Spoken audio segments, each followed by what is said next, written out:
Hello, my name is Shay Hoffman, and I will be presenting my thoughts and beliefs on the meaning of life.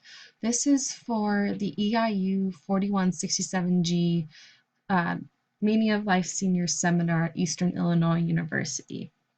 So before I start, there are many viewpoints regarding the universe and human presence and encircles the minds of many individuals. Some turn to religion to answer questions beyond their knowing, while others live in the leadership of well known philosophers and their perspectives. Whether religions are Western or Eastern, or philosophies are from atheists or true believers, we are all looking for answers. My viewpoint on the meaning of life is very open minded and scattered. I grew up Christian, and it wasn't until college until I started searching for more, discovering other religions and their idealisms, and learning how to apply them to my life. So, I think that the meaning and purpose of life is the combination of three distinct things: the pursuit of happiness, appreciation of the life that we are given, and utilizing the time that we have on earth appropriately in conjunction with our goals. I believe that the purpose of happiness is the most important idealism on this list. My main goal in life is to be happy and do whatever makes me happy. Yes, I take into account how each event will affect the next, but I do my best to focus on what steps are necessary to make myself happy. Also, happiness for me involves making other people happy. This means that being kind and doing good things for others. It means being aware of everyone else's lives and contributing to their happiness by what I can provide. I will discuss how this plays into beliefs in Christianity and sin, as it tends to, to contradict with those values. Appreciation for my life is very meaningful and purposeful for me. I take time out of every day, mostly in the nighttime, to think about all the amazing and wonderful things that I have going for me and everything that I have accomplished. I take time to thank God for everything that He has blessed me with, including my family and loved ones. I think about my goals and all the steps I have accomplished in reaching my occupation. I think about all of the recent memories. I also think about all of the challenges that I've experienced recently, how I dealt with them, how I overcame them, and how to improve for the next obstacle life that throws at me. Lastly, utilizing time appropriately is so important for living a meaningful and purposeful life. I don't think that people in general really grasp how quickly life goes. When I think about my life, I remember that at certain ages I felt like life went so slowly, but I look at my life now, and every event has contributed to who I am, but everything that has occurred is just so quick. This is where my acceptance for eventual death comes in. Life is so short, and we need to use our time to the fullest in order to succeed in our goals to really live. What are my thoughts on religion? First, I don't identify myself with a specific religion. This may sound extremely confusing, but I tend to follow many Christian and Buddhist beliefs. Now, before I am attacked for this, please let me explain throughout this presentation what I mean. Yes, we are all entitled to our opinions. Just please understand that this combination is what works best for me at this point in my life and what I'm discovering with religion. Personally, I believe that most religions are connected somehow.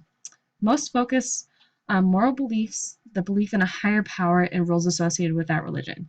This actually confuses me a lot, which is why I don't really know what exact religion I am. Um, does anyone remember the book Life of Pi? You might have read it in high school, but Pi Patel, the main character of this book, identifies himself with three distinct separate religions. I feel like I am Pi. I am very open minded and simply testing the waters with different religions.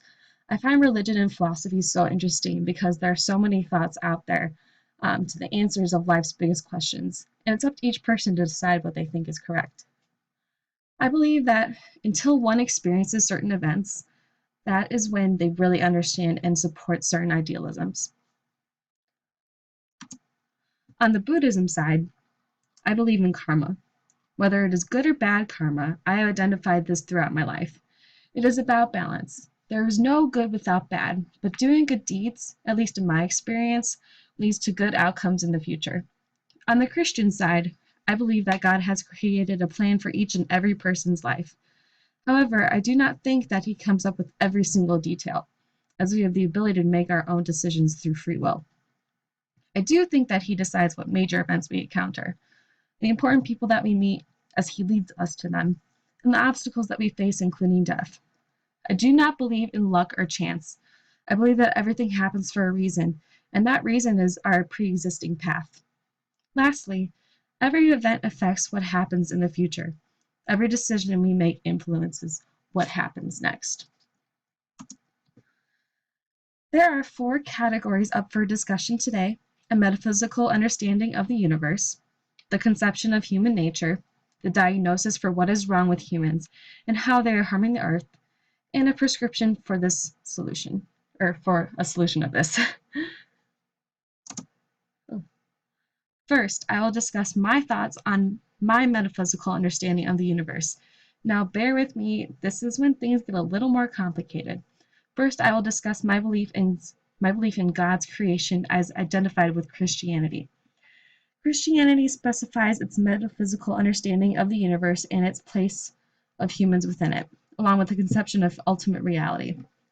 God created the universe in 6 days according to the Bible, while he rested on the 7th day. This idea has been critiqued by many, as days could be billions or years, or that the universe could still be created, or we could be on the 6th day still. According to Christianity, God physically does nothing to create. He has the ability to give a command and it will happen. It was created in his eyes as good. Then came Adam and Eve, the first 2 human beings on this planet. According to Genesis chapter 3 of the Bible, Eve disobeyed God. In chapter 4, Cain murdered his brother, and then God decided that his creation of these human beings was a mistake due to their sinfulness. He decided to wipe out all living things with a great flood. That is when the story of Noah comes into play, as he is able to save his family and both genders of each living animal, giving human and creature existence across the globe. According to Christianity, each human being was created with a pre-existing plan for their life. According to although each human has free will, their choices have been predetermined by God and their path to staying the same. God created the universe and controls what exists and what does not. He is not a physical being, as he is always present in each person's life. Now, I do not believe in all the wild stories encompassed within the Bible, but I do believe some of these stories.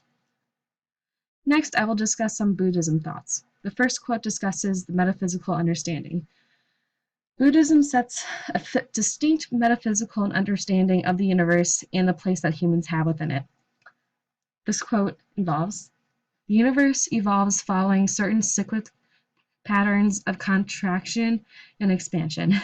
This includes the 3 marks of existence, which are anatma, the lack of solidarity, anitya, transience, and dukkha, suffering." Another thought is that all things that exist are in constant change. This is something I completely believe in.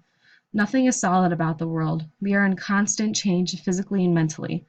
Everyone that is born into life leaves through death. Each person that comes into our lives leaves one day, whether it is their choice or not. All changes affect other changes in the world. According to the Buddha, the life that we are presently living is nothing but one chapter in a large book. Lastly, I have a solid belief in science. This is because all of the current research out there in regards to how the universe works and all of the previous ideas explored.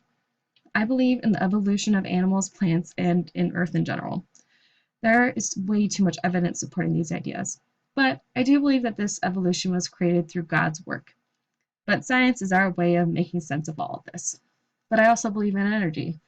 Every living thing has energy, and it's almost unexplainable, but we all give off a certain energy. Next, I will discuss my thoughts on the conception of human nature. I believe that humans are naturally selfish and tend to sin without even knowing it. We are all born with natural selfishness. We are taught throughout our lives in how to combat this. Sin, I believe, is subjective. Yes, Christianity tells us what sins exist, but I do think that the restriction of sin causes more problems than good. I believe that we can be moral and sin at the same time. This is probably where people will comment and think that this is incorrect. Human nature involves the constant occurrence of reflection and reaction to life's events. Human nature involves connectedness. Humans have the nature to want to connect to other human beings and even animals, and even the earth. It is in our bones to connect mentally and physically. I personally think that this is a very good thing. It allows us to be understood by others, and we play a role in this plays a role into our pursuit of happiness. Next is the diagnosis for what is wrong with human beings. First, ignorance is a huge issue. We hear, but we don't listen. We are selfish and look the other way at times when we shouldn't. Some don't even care about the earth that we live on, trashing it, treating it poorly with pollution. Next, our morality or lack of moral values is an issue. The main point of the diagnosis is that all humans are lost. We are all searching for answers, for comfort, for purpose. Without those things, more issues are caused. Lastly, lack of appreciation is a huge issue, whether it is the lack of appreciation for those around us, the earth that we live on, or what we are blessed with. It's a huge issue. We are constantly in lack of appreciation for our present life, and we only appreciate it for what it could be, as in an afterlife, such as heaven, which I disagree with. I don't disagree with heaven, just the appreciation of it. Next is the prescription or the solution for these things. There's a solution for these issues. First, enjoyment, I think, involves some of these issues, and it solves them. Human beings tend to live with restriction, a large reason why I don't want to follow some of idealisms of certain religions. Yes, restriction can be good at times as it helps society follow certain things, but it can also be extremely harmful. If pleasure and enjoyment is worth the suffering, then go for it. That's what some of the Buddhism beliefs come in. Next, finding significance and living in the present moment in life is so important. Personally, I do not need validation from the universe to find my life significant. Yes, we are very, very tiny in this huge universe, but I still find my life very significant.